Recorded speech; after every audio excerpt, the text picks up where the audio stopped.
Pensar lo que se ve. En La Cola Feliz. Con Mariela Celis y Nelson Bocaranda. Circuito Éxitos. Bueno amigos, y continuamos y nuestro invitado es Osvaldo Ramírez Colina, analista político, director de ORC Consultores. El tema es ¿qué se aproxima en el segundo semestre del año en materia política? Pero es que hay muchas cosas de las que hablar porque Maduro expresó el 13 de mayo que si la pandemia lo permite, este año habrá elecciones parlamentarias, instó a la oposición a presentar candidatos, hay que resolver todo con el voto popular. Ya antes en el seno del Comité de Postulación Electorales hubo reuniones virtuales para ver qué se hacía, es decir, y Luis Vicente León destacó que en ocasiones es necesario negociar con quien tiene el poder, en el caso del país con Nicolás Maduro, e instó a los opositores a abocarse a resolver el problema de los venezolanos. Es decir, te dejo ese barajo allí para que arranquemos por donde a ti te provoca. Bueno, un placer escucharlos y feliz tarde a todos los que nos están escuchando en Circuitos Éxitos.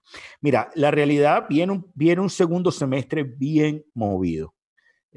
Movido en primer orden por cambios que estamos viendo derivados de la pandemia, una pandemia que sigue golpeando, que sigue cambiando este modo de vida. Recientemente veíamos que la gran preocupación es, bueno, cómo generar un proceso de productividad en este esquema de 5+10 que está implementando el gobierno de Nicolás Maduro. Algunos sectores, porque no son todos los sectores de la economía, pero también eso termina generando presión, y presión importante desde la clase política, presión importante desde la búsqueda por parte de los actores políticos de destrancar el juego, un juego que en estos momentos está muy complejo. Complejo en primer orden por el elevado número de sanciones que se vienen dando, sanciones personales, sanciones a barcos que habían traído gasolina en el pasado, algunos de ellos del mes de febrero, creo que son las últimas actuaciones de algunos de los que termina sancionando el Departamento del Tesoro, en la búsqueda de establecer canales de comunicación claros, yo creo que confiables, que permitan buscar que efectivamente se pueda avanzar en una fórmula de transición negociada.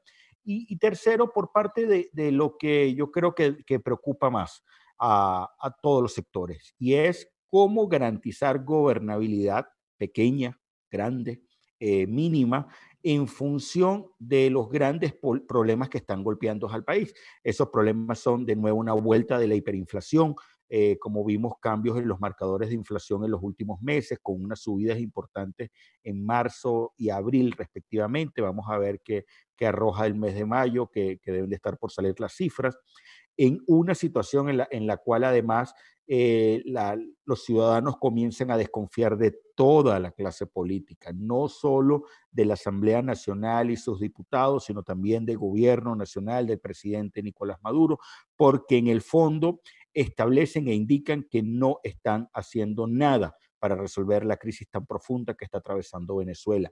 Y en el otro orden, porque claramente hay o corresponde un proceso electoral parlamentario, pero es un proceso electoral parlamentario que hoy no tienes claridad ni de convocatoria, ni cómo se va a hacer, visto esta situación del incendio generado, provocado en los galpones del Consejo Nacional Electoral, la imposibilidad de participación de partidos políticos, inhabilitaciones, etcétera. Entonces estamos entrando en un segundo semestre con la misma crisis que veníamos de servicios públicos, potenciado por la situación de la gasolina y de la pandemia de coronavirus, y con nuevas presiones derivadas de lo laboral y del alto costo de la vida. Ahora, bueno, veíamos sanciones, decías, a unos barcos que fueron anteriores, ahora a otros que tienen que ver con el transporte de petróleo, pero definitivamente pues el gobierno sigue empeñado en su afán de avanzar y además no ha negociado, no ha mostrado ni siquiera el interés de hablar ni nada de eso, pues se ve que están muy angustiados por muchas cosas. Este drama de la gasolina tiene que tenerlos también muy preocupados porque inclusive el Universal, que pareciera un gobierno, un periódico de oposición, titula que fue un pelote el día de ayer. Es decir, se le añaden cada día más y más problemas. Mira, Nelson, Mariela, sí, lo que estamos viendo con este inicio del plan del combustible es un inicio bastante desordenado que puede generar más presión social, más presión en función de la brecha de expectativas que está generando mediante las alocuciones emanadas desde el alto gobierno, de vicepresidente Laizami, presidente Maduro, pero que la gente aspira rápidamente a decir, bueno, resuélveme. Me vas a vender 30 litros. Bueno, véndeme 30 litros, pero que yo no tenga que perder la vida en una fila para tener acceso a un combustible, que son las mismas filas. A ver, cuando vemos esta situación de arbitraje de precios, que al final terminan generando unos incentivos muy perversos para efectos de ese llamado bachaquerismo, de esa situación de generar ganancias rápidos vendiendo a un precio mucho más alto, pero al final todo precio controlado y casi regalado va a generar esta situación de fila. Y aquí hay que entender que, ojo, yo opino que el gobierno lo está haciendo mal, puesto que tú cuando generas subsidios, tienes que generar un subsidio que vaya directamente al que lo necesita, en función de unas transferencias que pueden ser incluso hasta por el medio del mecanismo de ese tarjeta Hogares de la Patria, pero quien puede pagarla, que la pague. Tú no tienes por qué estar subsidiándole a las clases más altas de la población o a las clases medias altas, indiferentemente de una situación compleja financiera que estamos viviendo. Tú no tienes por qué estar regalándole un combustible que lo puede necesitar el transportista público en función del subsidio o en función del transporte de mercancías y de carga y de materias primas o en función de esa persona que pueda estar de un estrato bajo, de un estrato D, C menos, E, que tiene un vehículo y que efectivamente lo necesita. Y sobre eso hay unos estudios importantes. Douglas Barrio ha hecho uno, otros economistas han hecho otros estudios interesantes sobre el tema de los subsidios de los combustibles. Problema, hoy estás alimentando la rabia social. Volvemos al tema del combustible y lo que ha dicho el presidente Nicolás Maduro es que importante, Mariela, muy bueno. Va a subsidiar a todo el mundo que esté inscrito en el sistema Patria. Es decir, de alguna manera nos vuelven a colocar en una posición donde tienes que tener un carnet o apoyar al gobierno o de alguna manera estar involucrado con el gobierno para poder recibir ese subsidio. Y desde el punto de vista político, la gente sigue viendo la salida difícil de Nicolás Maduro. Se habla de elecciones, pero con el mismo CNE o un CNE armado o supervisado por el TCJ. Es decir, seguimos entrampados. Mira, justamente... Un punto antes de eso, porque se ligan los dos, lo que está diciéndote Mariela con la gasolina, porque entre las cosas que dijo es: llegará el momento en que yo le daré subsidio de combustible al 100%, a todos le voy a regalar la gasolina. Imagínate esa locura. Sí, mira, acá hay un tema. Fíjate que la semana pasada, y ha pasado medio por debajo de la mesa, ese tema del Tribunal Supremo de Justicia diciendo y dando un reconocimiento a la Asamblea Nacional de Luis Parra, ¿ok?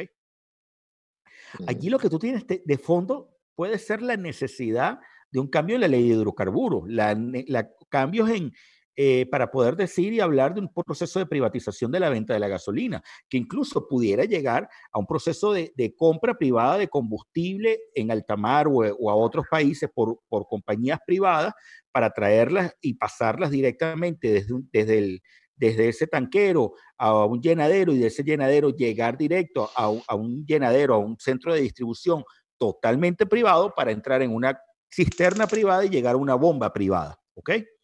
Tú tienes esas cosas ahí y necesitas probablemente el imprimatur, el sello de, entre comillas, legitimidad que pueda dar una Asamblea Nacional, pero también en función del Consejo Nacional Electoral, ante la omisión legislativa, el TSJ puede decir, bueno, aquí está la nueva directiva. Y ese trabajo que pudiera haber entre algunos miembros del Consejo, de la Asamblea Nacional, en ese comité de postulaciones, decía el diputado Ángel Medina a través de Twitter ayer que no se ha podido realizar las nuevas reuniones a pesar de que hubo ciertos acercamientos virtuales por la imposibilidad de movilización entre territorios, entre estados. La realidad hoy es que tú no tienes cómo decir o cómo garantizar que vas a tener un Consejo Nacional transparente. Pero no solo se trata de los rectores, se trata de un conjunto de situaciones y de condiciones para poder llegar a un proceso electoral en donde la gente sienta que su derecho al voto está garantizado y que efectivamente elija y se manifieste la voluntad del elector. Eso hoy no está allí y lo vemos en unos estudios recientes que hicimos acá desde OR Consultores en función de la necesidad de la gente votar y cómo cambiaba la disposición a participar en elecciones. Aumentaba más de 20 puntos cuando cambiabas al Consejo Nacional Electoral y este era electo dentro de un tema de legitimidad absoluta y sin responder a parcialidades políticas específicas, sin importar del partido que sea. Pero también se nos está olvidando que estamos en medio de la pandemia, que los casos en Venezuela no han ido disminuyendo, por el contrario, han ido aumentando. Y eso no lo podemos dejar de un lado. Se está pidiendo una flexibilización en un momento donde por la Organización Mundial de la Salud y por los especialistas se ha dicho que es más bien crítico salir o flexibilizar la cuarentena. Sabemos que en un país como Venezuela estar 3 meses encerrados desde el punto de vista económico no lo aguanta nadie, pero ¿cómo manejar esto? ¿Cómo va a afectar esto la salud de los venezolanos en los próximos meses?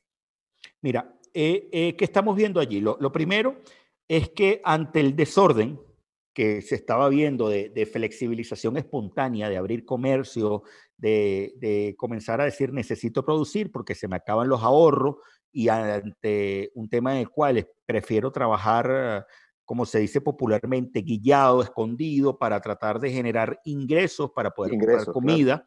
Claro. La realidad es que ante un posible desorden, vamos a dar cierto orden a algunos sectores. Problema, no están todos los sectores allí, ¿ok? Esto implicaría que trabajarían 5 días y se van para su casa hasta el 16 de junio que pueden volver a salir a trabajar. Habría que ver si otros sectores los activas allí.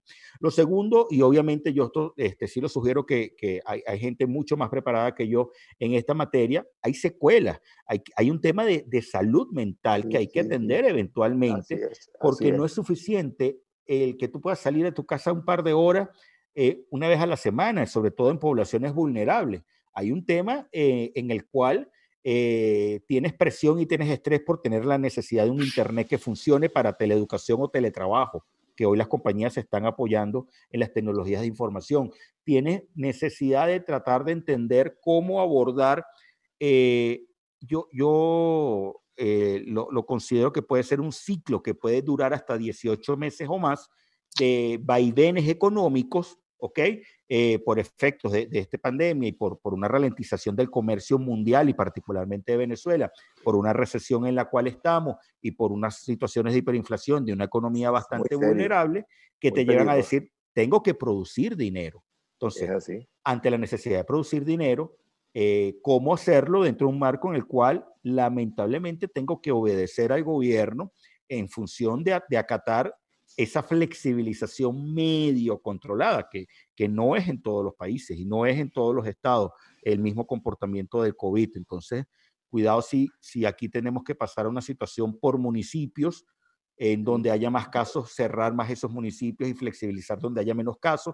No sé, acá yo siento que los gobiernos van en vía libre y ensayo y error en una situación totalmente novedosa. Y así va. Y quería decirte algo antes que cerremos, que ayer hubo una decisión del Distrito Sur de Nueva York acusando de lavado de fondos ilícitos a el que era superintendente nacional de criptoactivos y actividades conexas de la SUNACRI, que era Joselit Ramírez Camacho, un asistente directo de el AISAMI, y le dieron están ofreciendo $5 millones por su captura. Es decir, continúan de alguna forma las sanciones individuales desde Estados Unidos. Sí, mira, pero aquí lo estamos viendo en un esquema distinto, que es el de la acusación penal. A través del sistema de justicia, a través del Departamento de Justicia, presentar ciertas acusaciones. Presumo que eso implica que habrán tenido ciertas investigaciones. Puntualmente esto puede estar conectado con los temas de criptoactivos y cómo esos criptoactivos pueden haber sido utilizados para cancelar cosas, y probablemente dentro de esa línea viene esa investigación.